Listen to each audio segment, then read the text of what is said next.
ನಮಸ್ಕಾರ ತರುವಿನ ನೆರಳು ಕೊಡುವಂತ ಸುಖವು ಕೊಡುವನು ಕೃಪೆಯ ದಿನವು ಸ್ಥಿರ ಇರುವ ಮನಯನಗಿರಲಿ ಶರಣಾಗತಿ ಎಂದು ಬರಲಿ ಭಗವಂತನ ಪ್ರಿಯ ಮಗನಿವನ ಸಾರಿ ಬದುಕು ಇರಲಿ.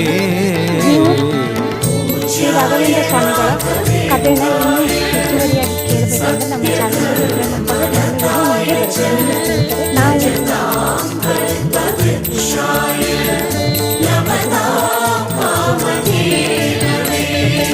ಆಲಯವೆಂದರೆ ಮಂತ್ರಾಲಯವೇ ಬೇರೆ ನಾ ಅರಿಯಲಾರೆ ರಾಜನು ಎಂದರೆ ಶ್ರೀ ಗುರು ರಾಜನೇ ಮತ್ತು ನಾ ತಿಳಿಯಲಾರೆ ಆಲಯವೆಂದರೆ ನಾಥರಿಗೆ ವಿದ್ಯೆಯ ಮೇಲೆ ಅಪಾರ ಆಸಕ್ತಿ ಇತ್ತು. ಗುರುಕುಲದಲ್ಲಿ ವೇದ, ಉಪನಿಷತ್ತು, ವ್ಯಾಕರಣ, ನ್ಯಾಯಮೀಮಾಂಸೆ ಹಾಗೂ ಸಂಗೀತವನ್ನು ಅತ್ಯಂತ ಶ್ರದ್ಧೆಯಿಂದ ಅಧ್ಯಯನ ಮಾಡಿದರು.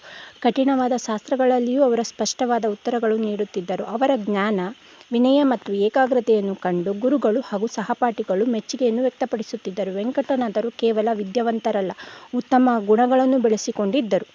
ಈಗ ನಮ್ಮ ವೆಂಕಟನಾಥರ ವೈವಾಹಿಕ ಜೀವನ ಅಂದರೆ ಗೃಹಸ್ಥ ಜೀವನದ ಆರಂಭದ ಬಗ್ಗೆ ತಿಳಿದುಕೊಳ್ಳೋಣ. ಕಾಲಕ್ರಮೇಣ ವೆಂಕಟನಾಥರ ವಿವಾಹ ಸರಸ್ವತಿಬಾಯಿಯವರೊಂದಿಗೆ ನಡೆಯಿತು. ಇಬ್ಬರು ಸರಳ ಮತ್ತು ಧಾರ್ಮಿಕ ಜೀವನವನ್ನು ನಡೆಸುತ್ತಿದ್ದರು. ನಂತರ ಅವರಿಗೆ ಲಕ್ಷ್ಮೀನಾರಾಯಣ ಎಂಬ ಒಬ್ಬ ಪುತ್ರ ಸಹ ಜನಿಸಿದನು. ಕುಟುಂಬದಲ್ಲಿ ಸಂತೋಷವಿದ್ದರೂ ಜೀವನದಲ್ಲಿ ಆರ್ಥಿಕವಾಗಿ ಸುಲಭವಾಗಿ ಇರಲಿಲ್ಲ. ಅಂದರೆ ತುಂಬ ಕಷ್ಟದ ಜೀವನವನ್ನು ಅನುಭವಿಸ್ತಾರೆ.